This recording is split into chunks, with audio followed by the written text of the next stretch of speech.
prefer the comforts of home, the familiar, the routine, the certain and secure. They enjoy a nice warm fire to come home to, cupboards filled with food, a soft pillow for their head. But not everyone. There are those who prefer something different.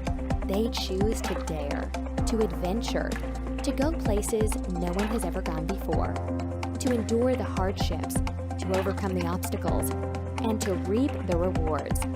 They are the explorers, the visionaries, the mighty. They are the brave, and they call out to us, braving the new world.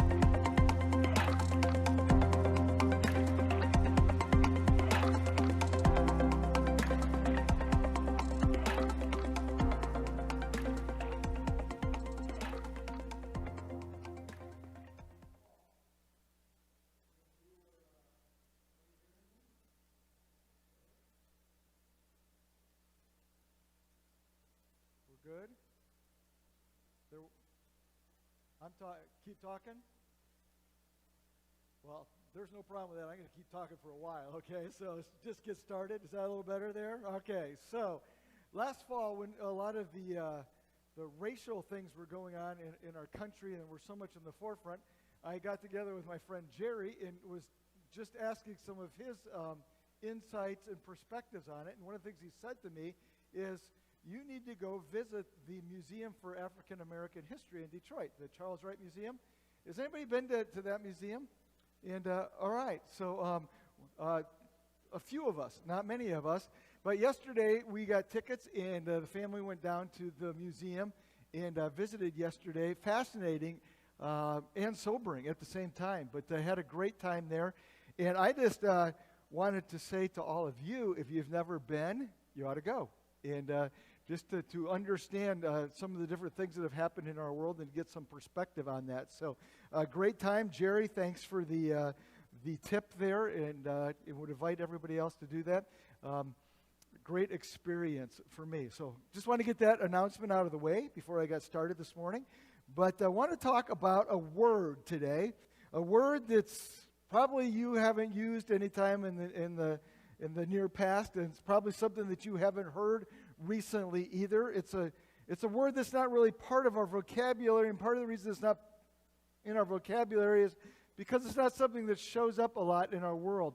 Not the word and not even the action that the word represents. Interestingly enough, it's not a word that shows up in the Bible either. And so when we're talking about biblical vocabulary, if you're going through the glossary of Scripture, you're not going to find that word there. And yet the concept that this word encompasses floods the pages of Scripture. It shows up, it seems like, everywhere. And that word is something, this concept, this virtue, that's absolutely critical if we are going to navigate in today's world. But let me just tell you this out of the gate. If you practice this, it's going to set you apart from a vast majority of people in the world. And it's actually going to have you maybe paddling a little bit upstream as far as the current goes. But if we want to thrive and not just survive in this world, I think it's a word that we have got to get our heads around and that we've got to get our hearts around. And that word is deference. Deference. So when was the last time you heard somebody use that word deference, other than 6 seconds ago? When was the last time that you've used that word deference? And a bigger question this morning for all of us is, when is the last time that you have practiced that skill or strategy or actually virtue? So let's just start this morning by defining deference. Deference is simply this. Deference is, I prefer you over me. And you prefer your neighbor over yourself. It's that simple. And it can be demonstrated in so many different ways. It's like, I give you my place in line here, and I let you, you've only got a couple items, I've got 30, you just go in front of me, or I let you out in traffic, or you know what, I'm just going to pause for a minute here instead of arguing with you, I'm just going to listen to you for a few minutes here and see if I can learn something. I might let you decide the topic of conversation. I let you pick where we're going to go to eat after church today. I'm just going to let you be more important than me. It might be some job that you need done. I'm going to do it for you. Or maybe it's something that I see that I know will be helpful to you if I take care of this for you. Maybe it's just me letting you get the credit, or maybe it's just me saying, hey, how's your day going? Tell me about it. But deference is this idea that I defer, I give myself, and I give my place up for you. And we don't see much deference in today's world. What we see instead is everybody running over each other and everybody talking over each other and everybody climbing over each other because everybody's fighting to get ahead of the next person, to get to the front of the line or to get to the top of the ladder or to get to the place where other people can, if not respect you, at least fear you because you have power and you have prestige and you have a position. And so it's an elbows out, rough and tumble, free-for-all. And sometimes we feel like we need to respond in kind because if we don't, we're just going to get run over. I mean, if we don't act like this at work, we're never going anywhere. We're going to be forever in this position because everybody else is just going to trample all over top of us. That's true at school. If we don't do this, we're not going to get the position that we want. That may be true in our neighborhoods. When we go to the association meeting, if I don't speak up here, and if I don't push a little bit, and if I don't make myself and my presence known, it's not going to go well for me. Because we have subscribed to this truth that nice guys finish last. The question is that actually truth? Well, not according to Jesus. In fact, Jesus had a lot to say about deference without ever saying the word deference. If you go back to probably his most famous sermon, the Sermon on the Mount, Matthew 5, 6, and 7, he talks about deference repeatedly. Think with me. When he says, blessed are the meek, blessed are the peacemakers, blessed are the poor in spirit, blessed are the persecuted, what is he saying? Blessed are those who make way for others. Blessed are those who step back for others. He goes on in chapter 5, he says, hey, forget about murder. Don't even hate your brother. Defer to him is the idea. And if you discover that your brother has something against you, well, you go and you figure out how to take care of the situation. That's deference in action. He says, turn the other cheek, go the extra mile, give your coat to the person who's suing you. In the Lord's Prayer, he says, God, forgive us as we forgive. Not those who ask for forgiveness, but as we forgive those who have sinned against us. That is deference. You get to chapter 7 in the Sermon on the Mount, and what shows up is the golden rule. And the golden rule really encompasses this idea of deference. Do unto others as you would have them do unto you. Treat others the way that you would hope to be treated. Don't treat others the way that you've been treated. Don't treat others the way in some way in response to, but treat others by taking the initiative in deferring to them. Now, sometimes this Sermon on the Mount is called the Kingdom Manifesto. It's Jesus saying, hey, if you're going to be my followers, this is how you need to live. And guess what? It's going to be very different from the world that you live in. That's okay, because I'm calling you to live at a disadvantage here. I'm calling you to defer to other people. But it's not just what Jesus said. It's actually what Jesus did. Think about this, and I think this is one of the most powerful stories in the Bible. John chapter 13. And John is telling the story of the Last Supper, that last night when all the disciples gathered in the upper room, including Peter, who was going to be the great denier, and including Judas, who was going to be the great betrayer. But they all show up in that room, and there's no servants there to wash their feet. And Jesus said, that's no problem. So he picks up a basin and a towel, and he washes 24 feet that night as the Son of God, deferring to his disciples. And deference wasn't just his message.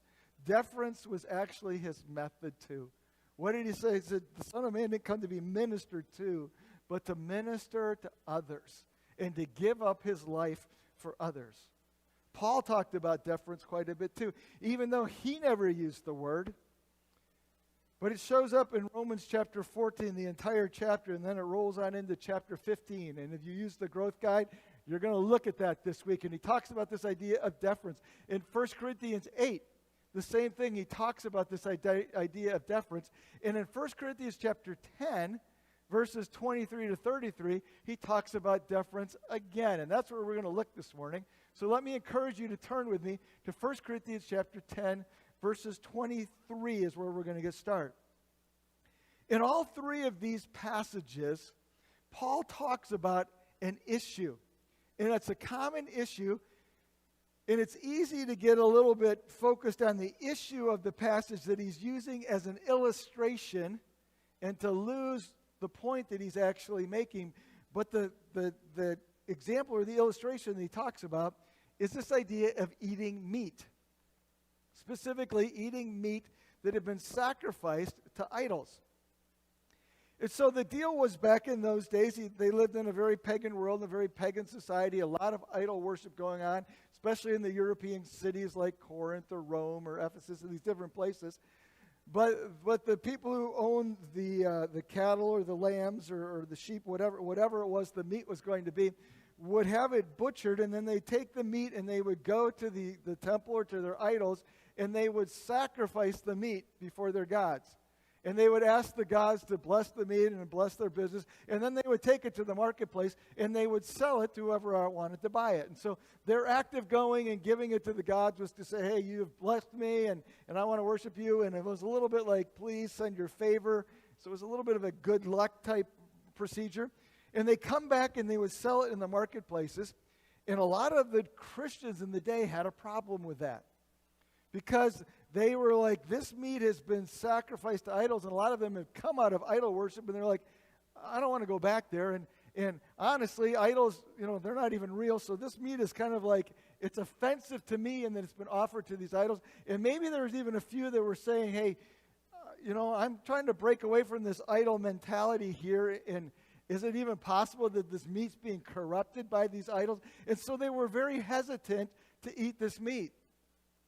And so there were the vegetarians in the church, but not for the reasons that we see vegetarians today. They were just saying, hey, we're not sure, so we're not going to. And Paul is speaking actually to that situation. And he gives them his perspective.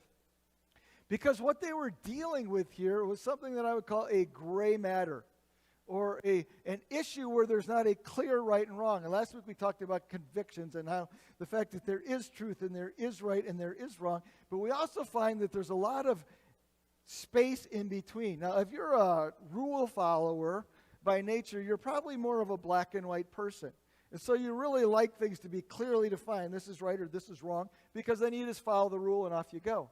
But what we discover in the Christian life is that God doesn't speak to every situation to say this is right or this is wrong. And a lot of times there's this space in the middle that we have to navigate and that we have to figure out. And that was the case here with eating meat, because there was no Bible verse for all the Christians to go back to that said, thou shalt or thou shalt not eat meat. It's been sacrificed to idols. And so Paul shows up and says, you know what? There's this big controversy that's going on here, and whether we should eat meat or whether we should not eat meat. And so I'm going to weigh in on it. Here's the answer. It depends. It depends. Sometimes it's going to be right, and sometimes it might be wrong. And he goes on and he explains why and what the difference is. But it all comes down to this word, deference. And so let's read along here on what Paul says. In verse number 23, I have the right to do anything you say. So Paul's not talking for himself. He's quoting the people who are saying, we could do anything. We're free. We have grace. So you say you could do anything, but not everything is beneficial. I have the right to do anything, but not everything is constructive. No one should seek their own good, but the good of others. And that is The biblical definition right there of deference: no one should seek his own good, but the good of others.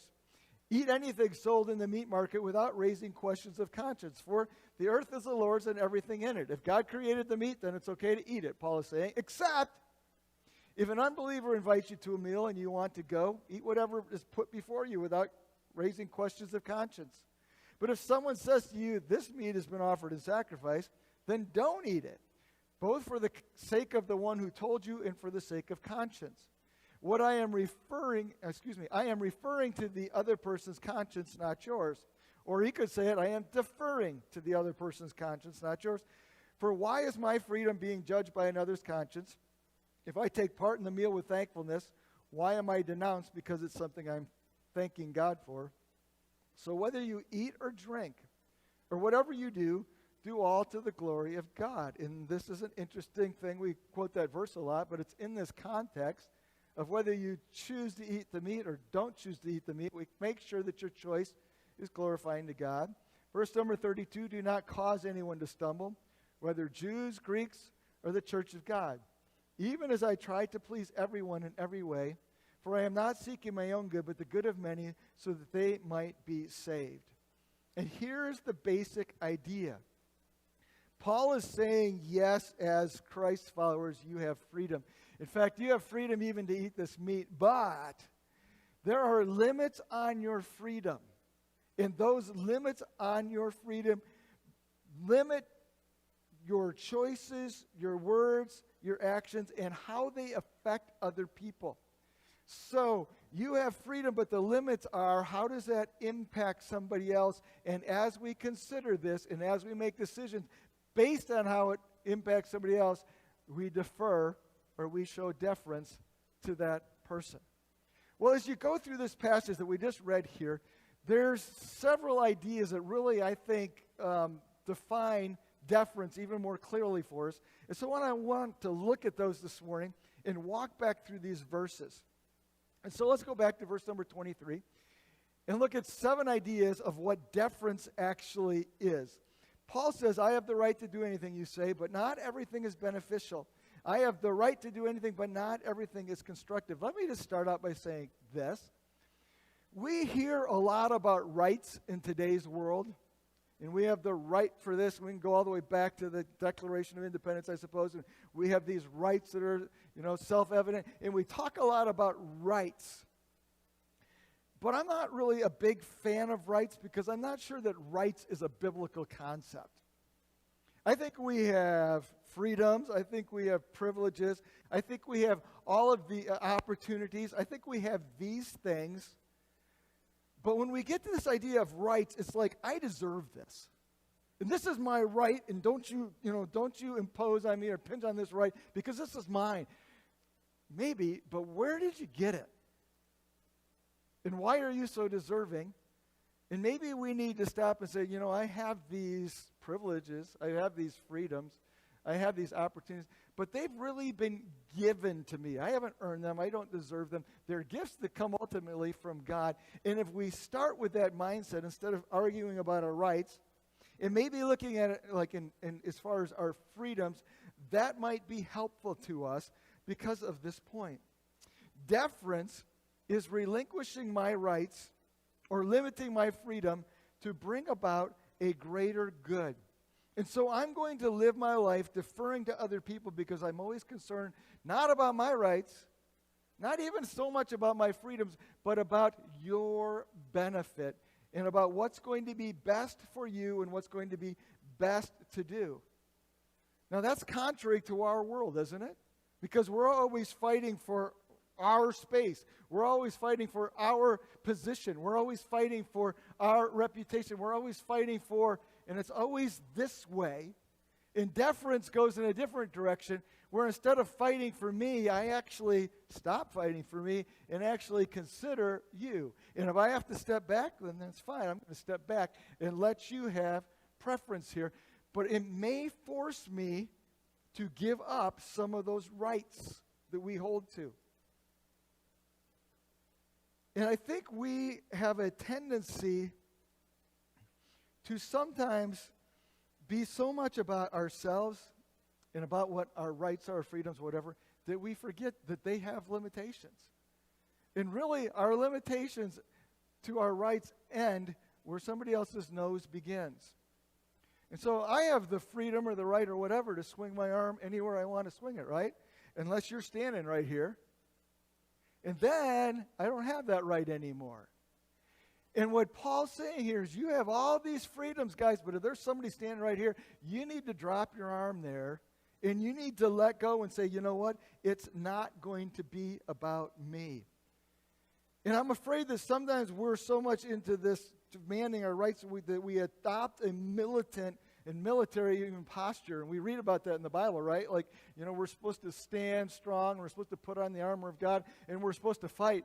But who are we supposed to fight? The devil, not each other.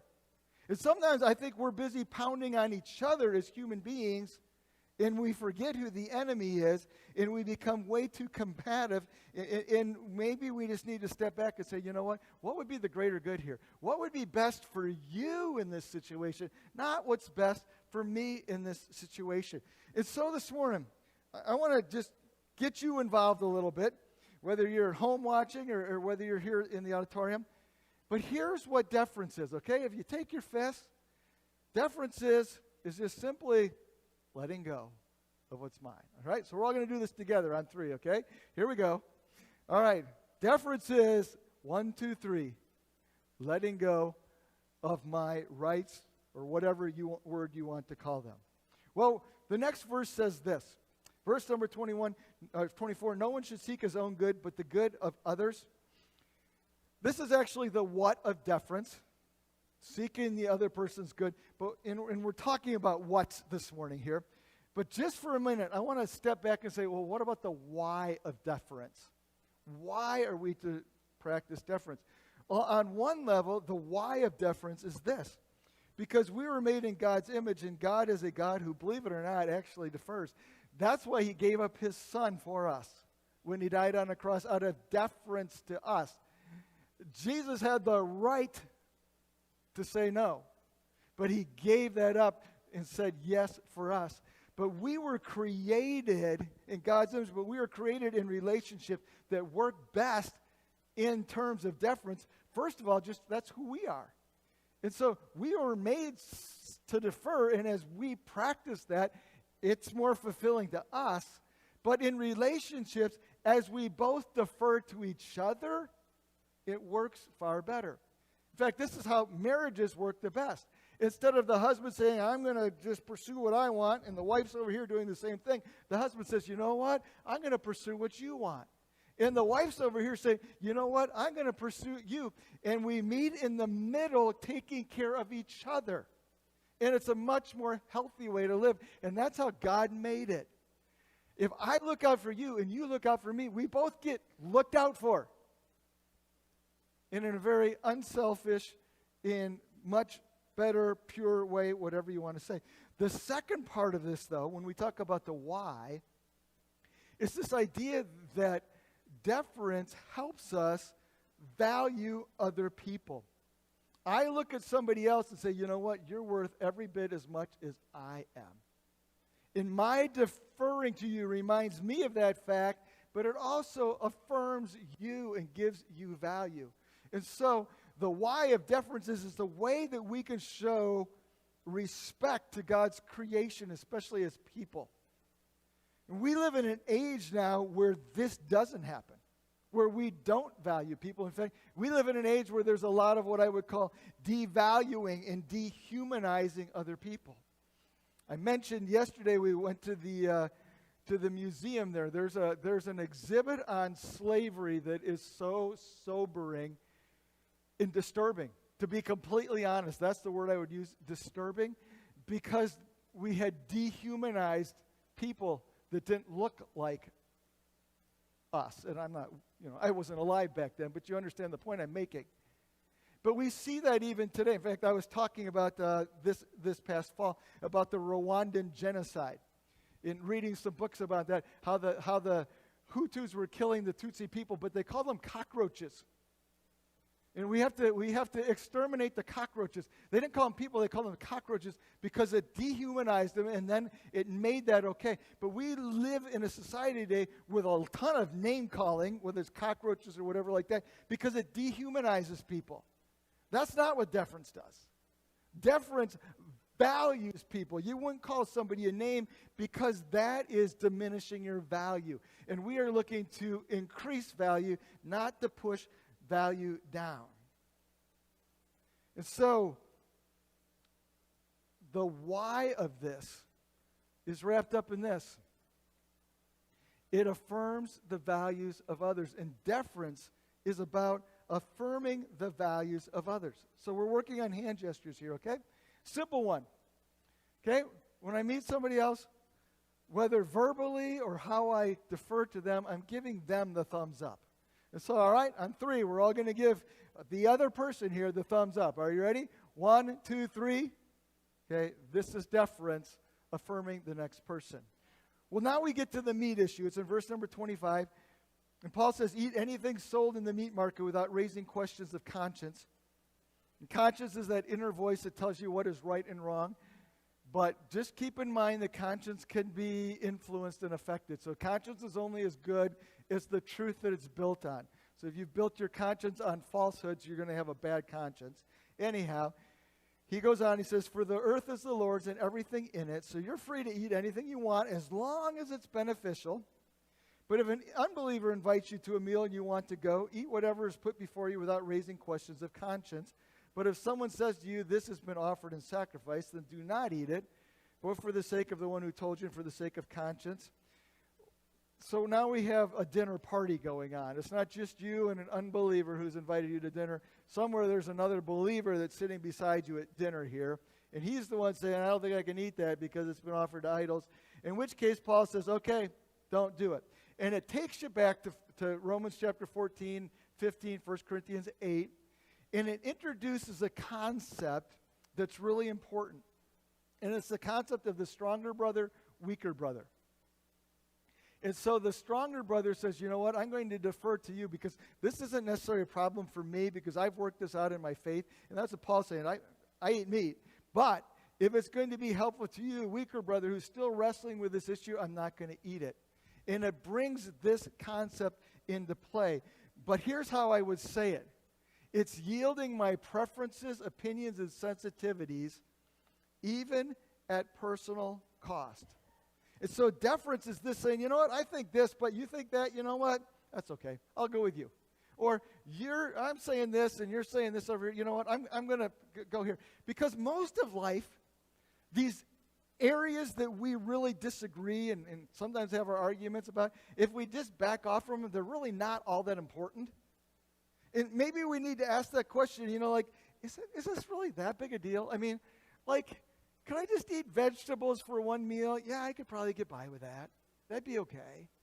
And sometimes that's simply what we need to do is remind ourselves. You know, would it be okay if this person went first and, you know, like I let this person out in traffic and even though I don't want to because it's kind of their fault that they're in that lane and just closed down and yeah, it's probably going to make you all 3 seconds later. And sometimes we just need to say, okay, you know, it doesn't really make that much difference. So most of the time, the cost is pretty minimal. But even if it's not minimal, we still need to look at that and say, you know what? I'll take that one. I'll take the loss here. I'll take the cost here.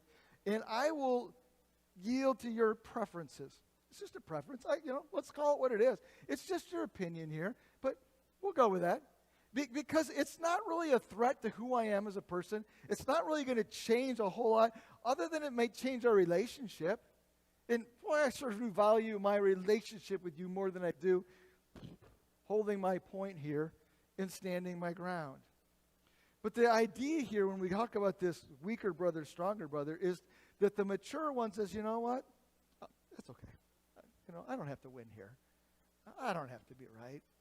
And we defer to the weaker one. And I would just say this too. If people are always deferring to you, that's not a good sign.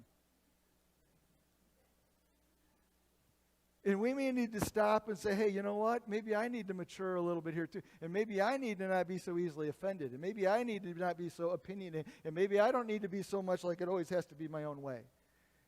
because this idea of deference is actually a pretty good indicator of where we are spiritually. Well, hand gestures, okay? I don't know, this one works great, but we're still going to do it, okay? It's just, at this point, we're just going to yield, okay? So, you know what? You think that, or you want it that way, or that's what you're saying? Okay. So, are you ready? On 3? 1, 2, 3. There we go. That's what it means to defer. Well, Paul keeps going. He says in verse number 30, if I take part in the meal with thankfulness, why am I denounced because of something I thank God for? So whether you eat or drink or whatever you do, do it all for the glory of God. The next point here is deference is treating people properly as an act of worship. And the point of this verse is Paul saying is the next time you get to this situation where you can't decide what to eat or to drink, please God. And one of the ways that you can please God is by figuring out where your neighbor is here and deferring. And in doing that, you're not just valuing him, you're actually valuing your relationship with God.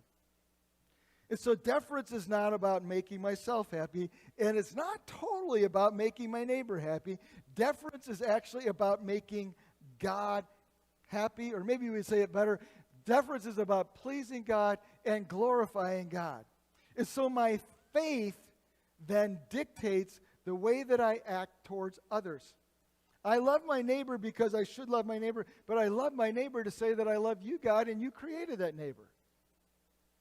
And I treat people with deference then, regardless of how they're treating me, regardless of how they're acting, because I'm not so focused on them and what they're doing.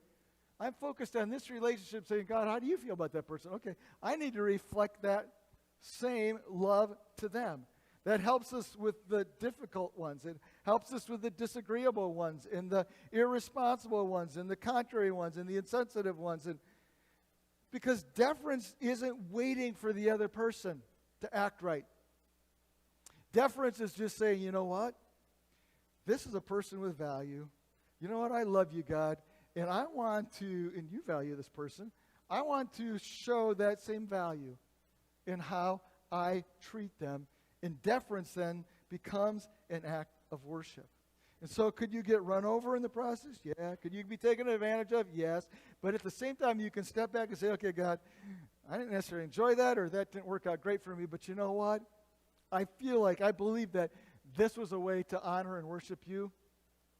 That's the most important thing. So here's our gesture, right? Sometimes deference is just simply this, or this. You like that better? Okay. It's not about this. It's about this. Here. So on 3. Okay, you ready? 1, 2, 3. There you go. All right. Couple more here. Verse number 32, Paul says, don't cause anyone to stumble, whether Jews, Greeks, or the church of God. Deference is refusing to be a problem to another person. We've already talked about this idea of weaker and stronger, but Paul adds this idea too of stumbling blocks, putting things in the way of people that will trip them up. And we all know what that looks like. But deference is saying, you know what, I'm not going to do anything. I'm not going to say anything. I'm not going to act in a way here that's going to trip you up. I'm not going to be a problem to you. And you know, I might not even agree with you over here, or I may not really support what you're saying here. And I have some questions about this, but you know, I'm not going to be the problem here. And I'm not going to be the one who gets in the way and messes you up. And it's interesting here, though, as you look at verse number 32, he finishes there talking about the church of God. But he starts by talking about the Jews and the Greeks. That means we're not just talking about what's going on in the church. We're talking about what's going on outside the church. That means that I could be a stumbling block. I could cause a problem for somebody who's not even a Christ follower. That's something to consider, isn't it? So how I treat people at work, or how I treat my actual neighbor, or how I treat the person who sits in the desk next to me, or how I treat the person that's in the store that I go to visit or to frequent, or the restaurant. You know, when they get my order all mixed. Okay, that matters. Because I can be a problem to another person, and deference says I don't want to be a problem to another person. All right, so here's my hand gesture, and this one's getting really weak, I admit, okay? It's just simply this. I'm not going to be a problem. It's just that idea of stepping back and saying, no, okay? So you ready? On 3? 1, 2, 3. All right? I get to step back, okay? A little harder for you to do that, but that's the idea behind it. Okay, verse number 33, even as I try to please everyone in every way, deference is adopting a posture of prioritizing others. It's more important to me to value you than it is to be right. It's more important to me to serve you than it is to take care of myself. It's more important to look out for you than it is to look out for all of my interest here. It's a lifestyle or a habit or a way of thinking. And Paul says it this way, even as I tried to please everyone in every way, but he's not talking about being wishy-washy here. And you've all met that person who's like, whatever, you know. And they don't stand up to anything, and they just, just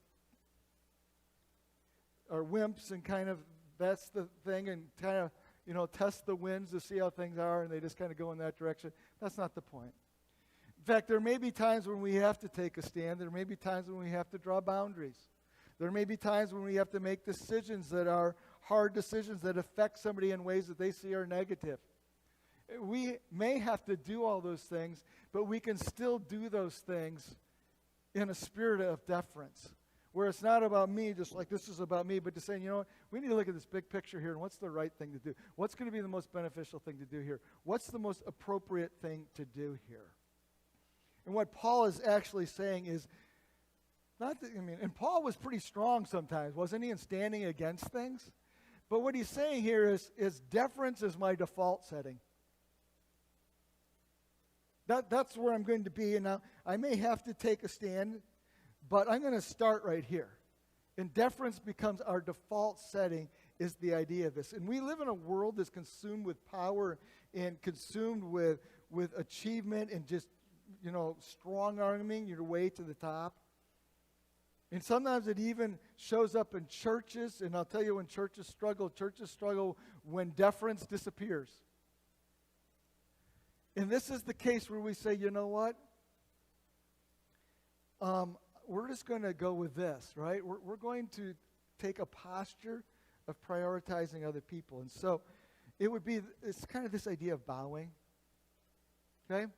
So that's what we're going to do here for a gesture, okay?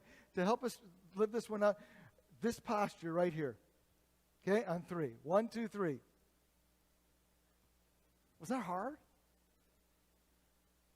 Not physically, but it is here sometimes, isn't it? Well, here's the last thing. Paul says this, for I am not seeking my own good, but the good of many so that they might be saved. Deference is humbling myself for the sake of the gospel. Deference is a witnessing tool. Deference needs to be the posture of the church. That doesn't mean that we can't take a stand for Christ, but that does mean we can't be rude about it. And that does mean that the way that we're going to reach this world for Christ is not going to be running them over with the gospel or running them over with rightness. It's going to be when we show this spirit that Christ said was the Kingdom Manifesto. When we show deference and politeness and courtesy and respect and gentleness and pick your words or goodness and kindness. We need to be people who are known for grace and restraint and propriety and love and for deference, because we need people to see Jesus and not us. And I think too many times when we don't conduct ourselves in this way, the world sees the church and says, I don't want to be anything like that, because they're not seeing Jesus. In deference, this is our last gesture. Deference does this. And people say, I don't know, I'm watching what you're going through, and I'm watching the grace that you're handling it with, and I'm watching, even as we disagree, how you do that in such a kind and generous and gentle way.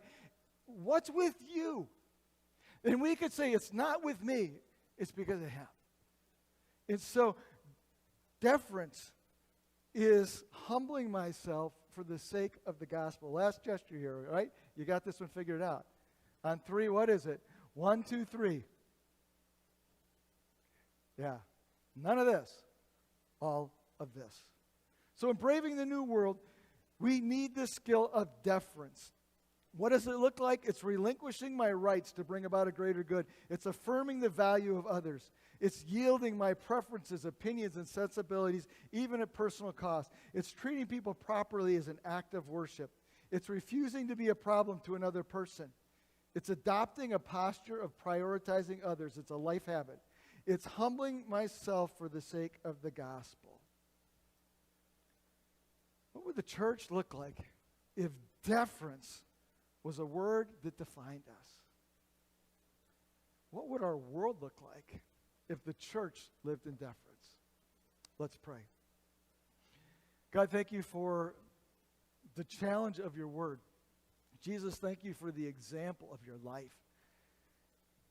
The deference that you showed to us as sinners. You died on a cross. Didn't have to do that.